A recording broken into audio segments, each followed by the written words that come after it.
얼마 전 라디오에서 들었던 한 사연을 우리 성도님들께 들려드립니다. 어느 날 이 사연을 보낸 이가 점심 식사를 식당에 들어가서 하고 있는데 가족으로 보이는 아버지와 두 아들이 식당에 들어오더니 이 사연을 쓰니 옆 테이블에 앉아서 이야기를 나누더랍니다. 아버지와 아들이 나누는 그 대화를 엿듣게 되었는데 그 대화의 내용이 이렇습니다. 아버지가 큰 아들에게 물었습니다. 그래, 너는 앞으로 뭐가 되고 싶으냐? 이 질문에 이 큰아들이 우물쭈물하며 대답했습니다. 아버지, 저는 의사도 되고 싶고 또 가수도 되고 싶고 또 축구 선수도 되고 싶고 아직 정확하게 꿈을 결정하지 못했습니다. 이에 아버지는 그 아들을 호되게 꾸짖으시면서 너 지금 어린 나이가 아닌데 아직까지도 꿈을 정하지 못하면 어쩌겠냐는 거냐. 지금 이 자리에서 셋 중에 조금이라도 너한테 맞는다고 생각하는 그 꿈을 여기서 확실하게 정해라. 아주 단호하게 아들을 꾸짖는 아버지였습니다. 이번에는 그 아버지가 둘째 아들에게 물었습니다.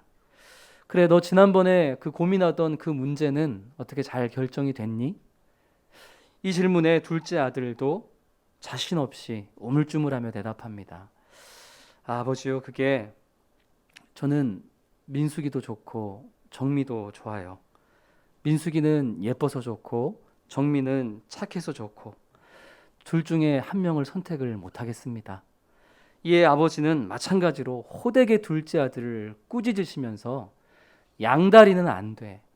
이래서 좋고 저래서 좋고 물에 물 탄 듯 술에 술 탄 듯 그 인생은 그렇게 살아가면 안 돼. 정미가 됐든 미숙이가 됐든 둘 중에 조금이라도 마음이 가는 애가 있을 거 아니야. 지금 여기서 둘 중에 한 사람을 딱 정해. 역시나 둘째 아들에게도 아주 단호한 아버지였습니다. 이 아버지와 두 아들이 대화를 하고 있는데 그 식당 아주머니께서 물을 가져다 주시면서 손님 뭐 드시겠어요? 라고 물었고 이 단호한 아버지는 여기 짬짜면 3개요? 라고 대답했습니다. 아주머니가 당황하시면서 아니 저희 식당은 짬짜면이 없어서 짜장면을 드시든지 짬뽕을 드시든지 둘 중에 하나를 선택하셔야 된다 그랬더니 심각하게 고민하시던 이 아버지는 결국 짜장과 짬뽕 중에 결정을 못하고 어떻게 식당에 짬짜면이 없을 수 있냐고 짜증을 내며 두 아들과 함께 식당을 나가버렸다라고 합니다. 아들들이 겪고 있는 그 내면의 갈등에 대해서는 이래야 된다, 저래야 된다, 지금 결정해라 단호하게 말씀하던 이 아버지가 정작 본인의 내적 갈등에 있어서는 명확한 답을 내리지 못하는 이 모습이 참 아이러니하기도 하고 너무나 우스워서 이 자신이 겪었던 사연을 라디오에 보냈다는 그런 내용이었습니다. 한동안 잊고 있었던 이 라디오의 사연이 오늘 본문의 말씀인 갈라디아서 5장을 묵상하는데 불현듯 떠오르는 겁니다.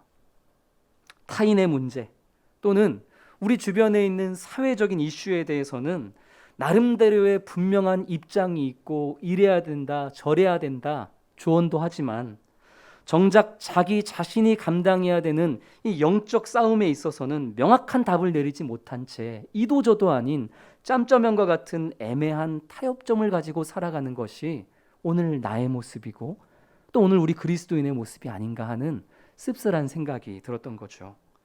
우리 성도님들은 어떻습니까? 자녀의 진로, 교육, 그리고 정치, 이념, 지역, 남녀, 세대 간의 갈등과 같은 이런 사회적인 이슈에 대한 입장 말고 자기 자신에 대한 분명한 답을 가지고 계십니까? 그리스도인으로서 내 내면 안에서 일어나는 이 영적 싸움에 내가 언제나 어떤 태도를 견지해야 되고 어떤 답을 가지고 어떤 행동으로 살아가야 된다는 그 단호한 자기만의 답을 가지고 계십니까? 이러한 내면의 갈등에 대한 분명한 선택과 그에 따른 행동 없이 자녀에 대해서, 이웃에 대해서, 사회적 이슈에 대해서 이러쿵저러쿵 이야기하고 조언만 해서는 우리는 어떠한 선한 영향력도 갖지 못할 것입니다. 오늘 본문인 갈라디아서 5장은 그리스도인이라면, 성도라면 평생토록 감당하며 살아야만 하는 이 내적인 갈등, 영적 싸움에 대해서 말씀하고 있습니다. 우리 갈라디아서 5장 17절 말씀을 한 목소리로 같이 읽겠습니다.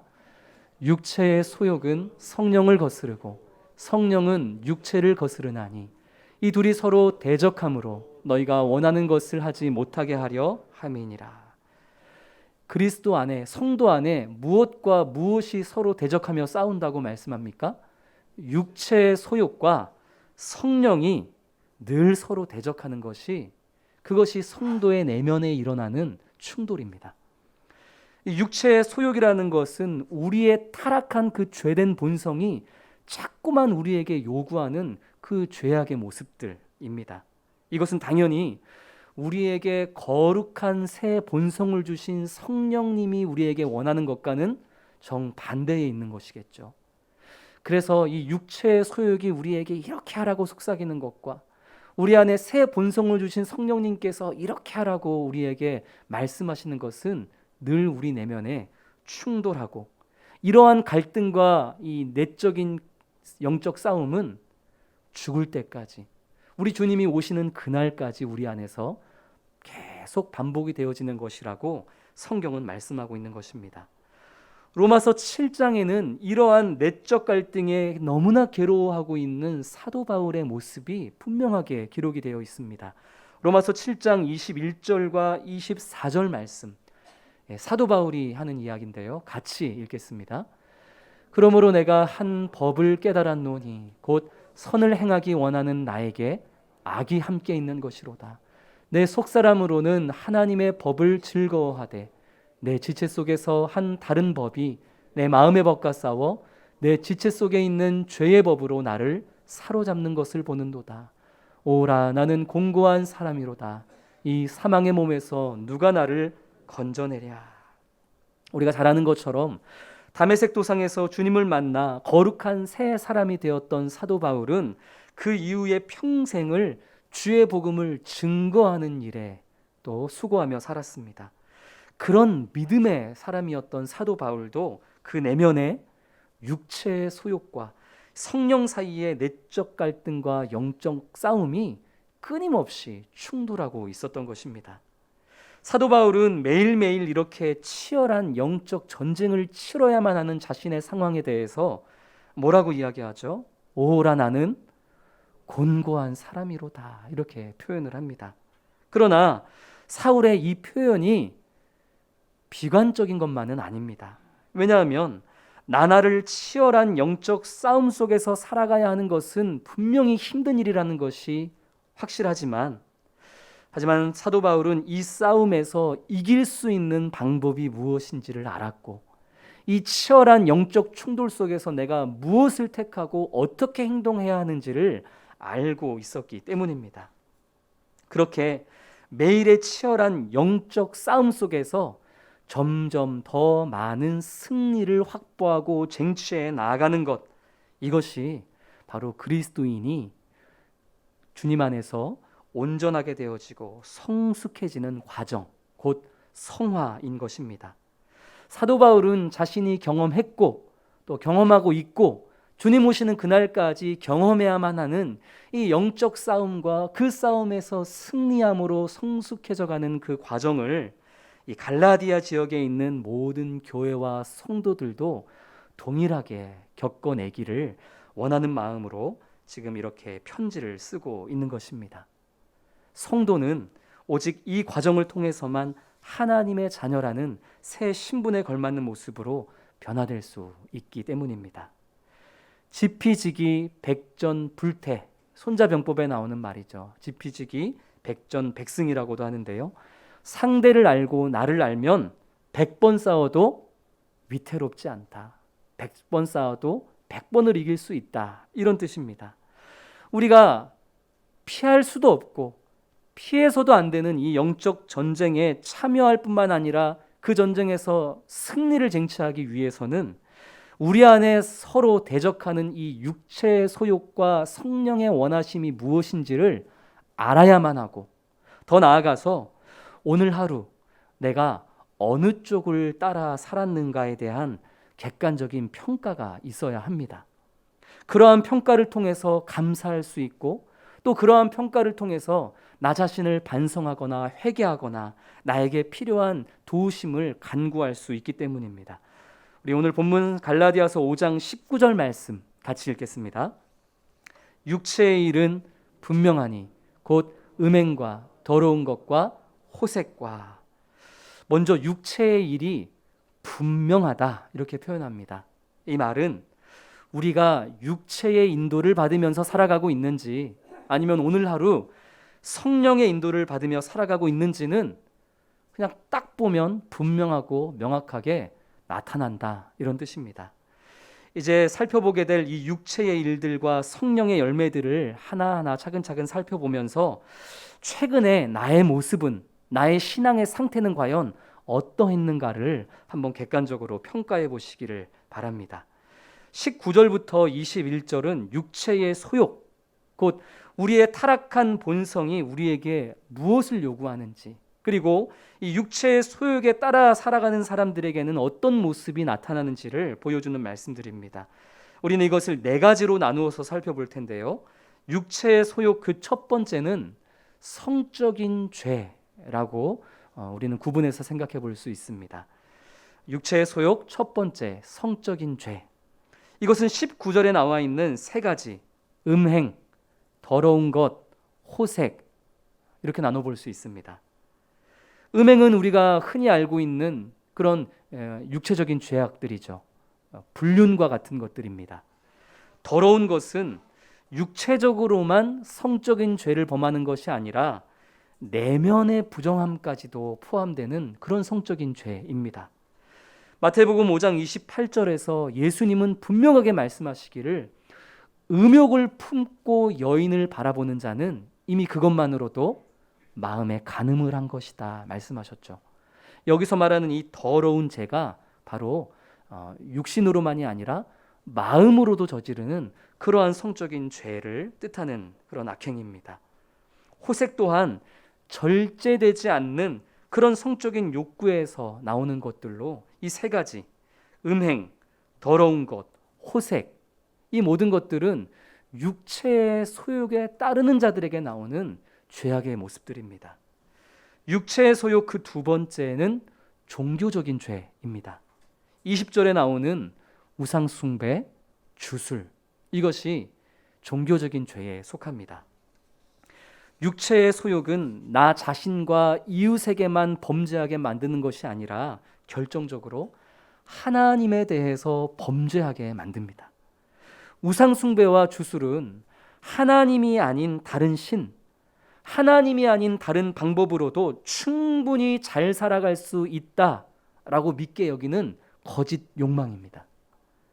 내가 원하는 결과를 얻기 위해서 하나님을 신뢰하는 것 외에 보다 쉬운 방법으로 다른 근원을 의지하게 만드는 이 거짓된 욕망이 바로 우상 숭배와 주술과 같은 육체의 일들인 것이죠. 육체의 소욕 그 세 번째는 사회적인 죄입니다. 이것은 20절부터 21절까지 무려 8가지의 죄의 목록들로 나열되어 있습니다. 그만큼 이 사회적인 죄가 당시 갈라디아 지역의 교회와 성도들, 이 초대교회 안에 가득했다라는 것을 뜻하는 것입니다. 원수 맺는 것, 분쟁, 시기, 분냄, 당을 짓는 것, 분열하고 이단, 투기, 이 모든 것들의 특징은 다 공동체를 분열시킨다라는 데에 있습니다. 사회는 물론이고 교회 안에서 불화를 조정하는 것들이 바로 이러한 죄악들이죠. 자기중심적이고 이기적이고 과도한 시기와 질투로 성도를 상처 입히고 또 집단 이기심으로 똘똘 뭉쳐서 나와 생각이 다른 자, 약자들을 공격하는 것, 이 모든 것들이 육체의 소욕에 따라 공동체를 무너뜨리는 사회적인 죄입니다. 혹시 우리가 이러한 육체의 소욕에 이끌려서 지금 살아가고 있는 것은 아닌지 우리는 우리 스스로를 객관적으로 평가해 볼 수 있어야 한다는 것이죠. 마지막으로 육체의 소욕, 마지막은 도덕적인 죄입니다. 21절에 나와 있는 술 취함과 방탕함, 이것이 여기에 속합니다. 특별히 방탕함을 뜻하는 헬라어 단어 코모이는 과도한 축제, 과도한 향연이라는 부정적인 의미를 가지고 있는 단어입니다. 활락과 남잡한 그 파티에 날마다 자신을 내어던지는 자들, 이러한 자들을 뜻하는 것이죠. 오늘날 이 밤늦게 하단 시내만 나가봐도, 우리 주변에 있는 시내만 나가봐도 이렇게 육체의 소욕에 이끌려서 그 모든 세상의 욕망에 자신을 내어던진 채 취해 살아가는 이들을 우리는 어렵지 않게 볼 수 있습니다. 과연 그들 중에 그리스도인이 단 한 사람도 없는 것일까요? 분명히 그 마음 안에서 육체의 소욕과 성령의 인도하심이 맞서 싸웠음에도 불구하고 성령의 소리를 듣지 않고 육체의 소욕에 따름으로 그곳에서 술 취하고 방탕함을 즐기고 있는 그리스도인들도 있지 않겠습니까? 사도 바울은 21절에서 그와 같은 것들이라는 표현을 통해서 이렇게 앞에 나열한 죄의 목록들 외에도 우리 삶에 분명하게 나타나는 육체의 소욕들이 수도 없이 많다라고 말씀합니다. 그러면서 아주 무서운 경고의 말씀을 덧붙이는데요. 우리 21절 말씀, 우리 하반절 말씀을 같이 읽겠습니다. 전에 너희에게 경계한 것 같이 경계하노니 이런 일을 하는 자들은 하나님의 나라를 유업으로 받지 못할 것이요. 여기서 이런 일을 하는 자들, 이것은 어쩌다가 한두 번 이런 일을 한 것을 이야기하는 것이 아니라 습관적인 버릇을 뜻하는 헬라어 단어입니다. 어쩌다가 한두 번이 아니라 육체의 소욕에 따라서 습관적으로 성적인, 종교적인, 사회적인, 도덕적인 죄를 범하면서도 회개하지도 않고 반성도 없고 그 죄악을 대수롭지도 않게 여기는 자들, 그런 자들은 하나님의 나라를 유업으로 받지 못한다라고 경고하는 것입니다. 하나님의 나라를 유업으로 받지 못한다는 것은 이미 그가 예수 그리스도 안에 있지 않다라는 말씀입니다. 얼마나 무서운 말씀입니까? 혹 이 내면의 영적 싸움에서 습관적으로 육체의 소욕에 무릎 꿇고 자꾸만 끌려가는 삶을 사는 성도님들이 있다면 철저한 회개와 부르짖음으로 주님 앞으로 나아갈 수 있는 그런 우리 성도님들이 되시기를 소망합니다. 이렇게 우리는 육체의 소욕을 따르는 자들에게서 나타나는 죄의 목록들을 함께 살펴보았고요. 우리 둘째로는 성령의 열매, 성령을 따르는 자들에게서 나타나는 것들을 한번 살펴보겠습니다. 갈라디아서 5장 22절과 23절 같이 읽습니다. 오직 성령의 열매는 사랑과 희락과 화평과 오래 참음과 자비와 양성과 충성과 온유와 절제니 이 같은 것을 금지할 법이 없느니라. 아멘. 성령의 9가지 열매는 우리가 너무나 잘 알고 있는 성령을 따르는 자들에게서 나타나는 그러한 성품이고 특징이죠.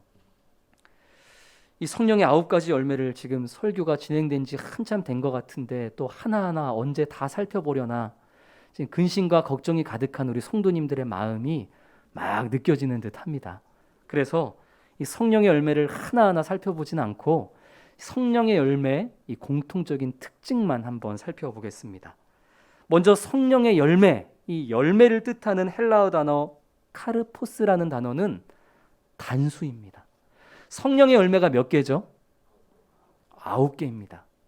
그러면 성령의 열매들 이렇게 쓰여져야 하는데 성령의 열매들이 아니라 성령의 열매라고 표현이 됐다는 것입니다. 이것은 하나의 열매 안에 이 9가지의 특징이 다 포함되어져 있다는 뜻이죠. 다시 말해서 이 성령의 열매는 9명의 그리스도인에게서 하나씩만 발견되는 것이 아니라 성령을 따르는 한 명의 성도에게서 이 9가지의 이 특징들이 다 드러난다라는 것을 뜻하는 것입니다. 또한 이 성령의 열매는 말 그대로 성령으로 말미암아 성령으로 인해서 맺을 수 있는 열매입니다. 우리가 가만히 생각해 보면요, 이 성령의 열매 9가지는 육체의 일에도 있는 것처럼 생각이 됩니다. 육체의 일에도 사랑이 있죠. 육체의 일에도 기쁨이 있습니다.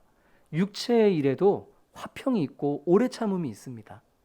그러나 성령의 열매에 포함되는 사랑은 단순한 남녀 간의 그런 사랑이 아니라 죄인을 사랑하시는 하나님의 조건 없는 사랑에서 기인한 사랑. 이것이 성령의 열매가 말하는 사랑입니다. 희락도 마찬가지입니다. 그저 내가 원하는 내 욕망이 만족되어서 기뻐하는 그런 육체의 기쁨이 아니라 오직 복음으로 말미암아 내 안에 풍성하게 솟아나는 그 기쁨, 그것이 성령의 열매에서 말하는 기쁨이고, 화평도 마찬가지입니다. 여기서 말하는 화평은 우리가 잘 알고 있는 샬롬이죠. 예수 그리스도의 십자가로 인해서 하나님과 죄인 사이에 막혀 있었던 그 담이 허물어짐으로 인해서 이루어진 그 화목, 이것이 바로 성령의 열매에서 이야기하는 화목, 화평, 샬롬인 것이죠. 나머지 성령의 열매들도 마찬가지입니다. 비슷한 듯 보이지만 그러나 그 근원이 다르고, 근원이 다르기에 그 끝이, 결과가 다른 이 성령의 9가지 열매들을 비슷해 보이는 육체의 죄의 열매들과 우리는 결코 혼동해서는 안 되겠습니다. 마지막으로 성령의 열매는 성령으로 말미암아 맺어질 수 있는 열매이기는 하지만 여기에는 성도의 의지와 열심과 행위가 동반되어져야만 합니다. 성령님이 원하시는 게 무엇인지를 깨달은 것만으로는 가만히 있는다고 성령의 열매가 맺어질 리가 없죠. 그 은혜의 깨달음을 이 성도가 나의 삶 속에서 살아낼 수 있도록, 순종할 수 있도록 발버둥치는 것이 필요합니다. 그때에 성령께서 그를 도우시며 그의 삶에 성령의 9가지 열매들을 하나하나 맺어 가시는 것입니다. 성령의 열매를 맺어간다라는 것은 성화의 과정이다, 이렇게 이야기할 수도 있는데요. 한 영혼이 구원을 받음에 있어서 다른 모든 것들은 다 하나님께서 하시는 일이지만 오직 이 성화만큼은 성령의 도우심으로 성도가 함께 동역하며 이루는 것이 바로 성화입니다. 그 순종의 발버둥이라는 것은 우리가 평생토록 감당해야만 하는 이 영적 싸움에서 승리하는 것을 뜻하는 것입니다. 우리는 이렇게 우리 내면에서 날마다 일어나는 육체의 소욕과 성령에 대해서 각각 살펴봤습니다. 육체의 소욕에 포함되는 이 죄의 목록들과 성령께 속한 이 성령의 열매들의 목록들이 각자의 삶에 얼마만큼 드러나고 있느냐, 이것을 살펴보는 것은 현재 내 신앙의 상태가 어떠한지를 가장 객관적으로 평가할 수 있는 기준이 됩니다. 우리 성도님들의 최근의 신앙의 상태는 어떻습니까? 육체의 소욕에 따른 그런 죄의 모습들이 많이 나타나고 있습니까? 아니면 성령을 따라 사는 성령의 열매들이 성도님들의 삶에 많이 나타나고 있습니까? 사도 바울의 고백처럼 내 속사람은 하나님의 법을 즐거워하고 성령의 열매를 맺으며 살고 싶어 하지만, 그러나 번번이 육체의 소욕에 넘어가서 쓰라린 신앙의 패배를 맛보면서 살아가는 성도님들이 아마 적지 않으리라 생각됩니다. 그러나 절망할 필요는 없습니다. 성경은, 오늘 본문은 우리가 이 치열한 영적 싸움에서 승리할 수밖에 없는 그 영적 비결을 또 우리에게 말씀해 주고 있기 때문입니다. 우리 24절과 25절 말씀을 같이 읽겠습니다. 그리스도 예수의 사람들은 육체와 함께 그 정욕과 탐심을 십자가에 못 박았느니라. 만일 우리가 성령으로 살면 또한 성령으로 행할지니. 아멘. 24절은 그리스도 예수의 사람들이, 우리가, 내가 육체와 정욕과 탐심을 십자가에 어떻게 했다고 말씀합니까? 못 박았다. 아주 단호하게 그렇게 선언하죠. 근데 가만히 생각해 보면 이 표현은 사실은 어색한 표현입니다. 우리가 잘 알고 있는 갈라디아서 2장 20절의 말씀, 내가 그리스도와 함께 십자가에 못 박혔나니, 못 박혔다라고 표현을 하죠. 로마서 6장 6절도 마찬가지입니다. 우리의 옛사람이 예수와 함께 십자가에 못 박혔다 이렇게 표현을 합니다. 성경은 대부분 우리의 옛사람은 못 박혔다 이렇게 표현을 해요. 그러나 오늘 본문인 갈라디아서 5장 24절은 누가?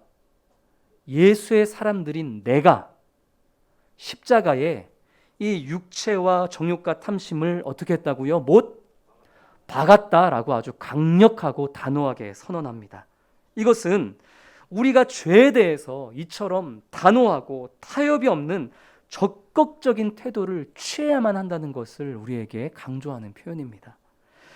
아들들에게는 이런저런 갈등 속에서 지금 당장 무언가 한 가지를 분명하게 정하라 라고 조언하면서도 정작 자신은 어정쩡하게 짬짜면을 선택했던 그런 아버지의 모습이 아니라 이미 우리가 회심할 때에 예수 그리스도의 십자가 앞에서 철저히 회개하며 십자가에 못 박았던 그 죄악들에 대해서는 이제 더 이상 뒤도 돌아보지 않는 단호함으로 살아가라는 그러한 강권입니다.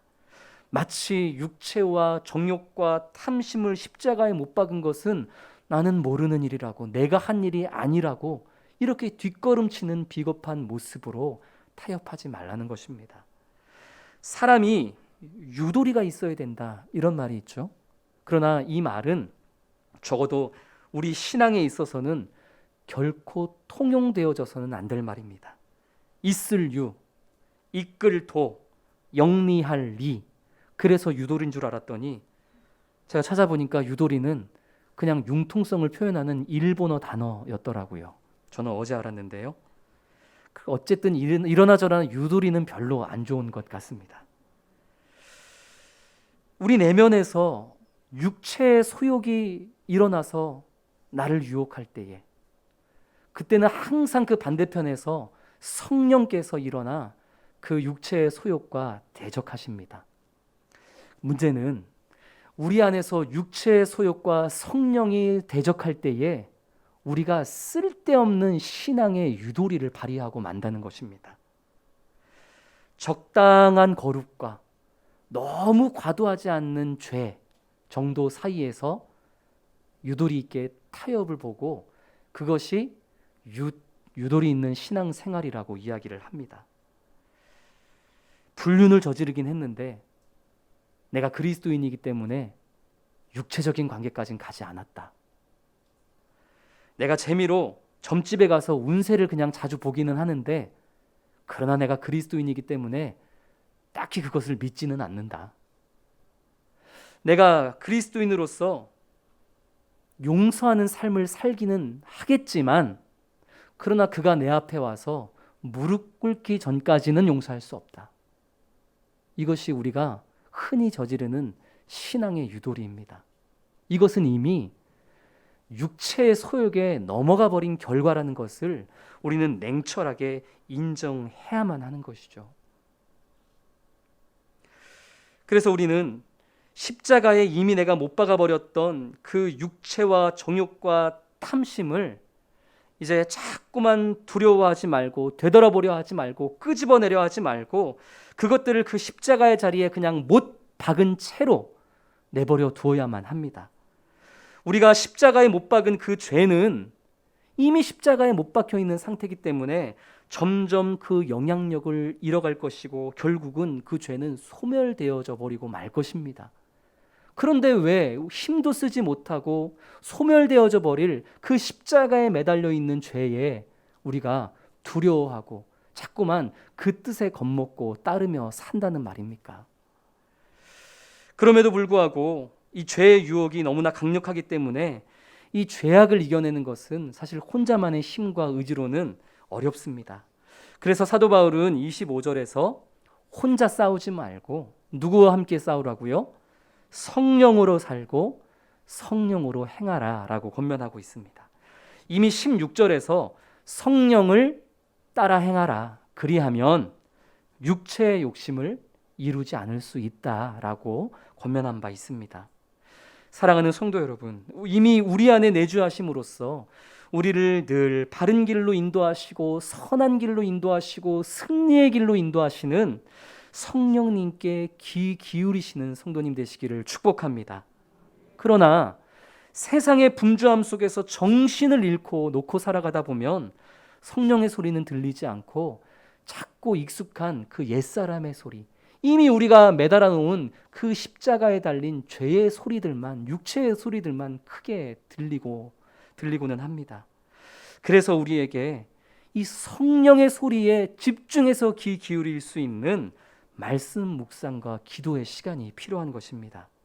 하루 24시간 중에 꼭 시간과 장소를 정해서 내 안에 있는 그 성령의 소리를 들을 수 있는 그런 특별한 시간을 꼭 마련해 놓는 이 시간 모인 우리 모든 성도님들 되시기를 소망합니다.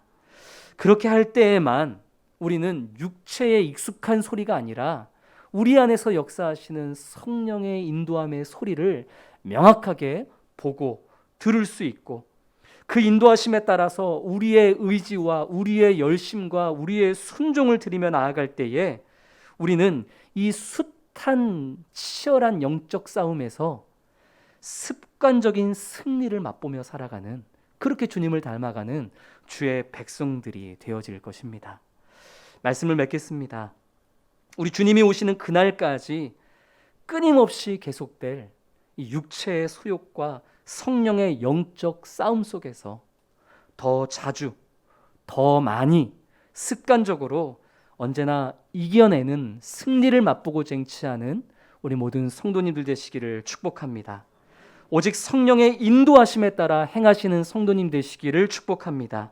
이미 내가 십자가에 못 박은 죄에 대해서는 어떠한 타협과 유도리 없이 단호하게 돌아설 수 있는 우리 성도님들 되시기를 축복합니다. 십자가에 못 박힌 그 육체와 탐심과 정욕과 이 모든 죄악들은 이미 새 사람이 되어진 우리를 이길 수 없습니다. 그렇게 우리에게 주어진 하루하루를 늘 승리로 채워가는 우리 모든 성도님들 되시기를 축복합니다. 우리 주신 말씀을 또 각자의 삶에 적용하면서 우리 이렇게 기도하기를 원합니다. 피할 수도 없고 피해서도 안 되는 이 영적 싸움에 우리 모두는 담대한 마음을 가지고 참전해야만 합니다. 아직은 옛사람의 그 익숙한 습관이 남아 있어서 자꾸만 육체의 소욕에 넘어가는 우리들이지만, 그러나 그렇기 때문에 우리는 더더욱 말씀과 기도로 성령의 인도하심에 따라 행해야 되고, 두려움 없이 단호하게 이미 내가 십자가에 못 박아버렸던 그 육체와 정욕과 탐심에 대해서는 뒤도 돌아보지 말아야 합니다. 이 시간 이러한 은혜, 이러한 성령의 도우심을 간절히 간구하면서 오늘, 내일 주님 오시는 그날까지 계속될 그 영적 싸움에서 분명하게 승리하며 살아가는 우리가 되어줄 수 있도록 함께 기도하며 나아가겠습니다. 거룩하신 아버지 하나님, 성령을 모신 주님의 백성으로 살아가는 우리의 삶에는 언제나 끊임없는 육체의 소욕과 성령 사이에서의 그 대적함과 그 영적 갈등과 싸움이 있다는 사실을 아버지 하나님 오늘 말씀을 통해 다시 한번 확인합니다.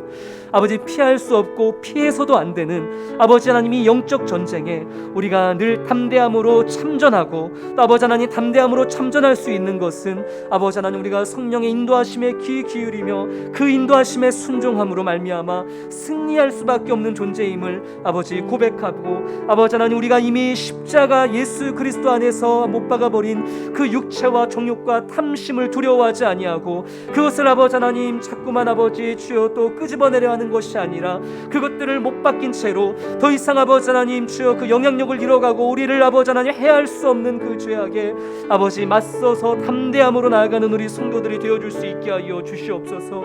무엇보다도 주님, 신앙의 융통성이라는 그런 아버지 육체의 소욕에 넘어가 이도저도 아닌 아버지 신앙의 모습으로 살아갔던 우리의 죄악을 주님 용서하여 주시옵소서.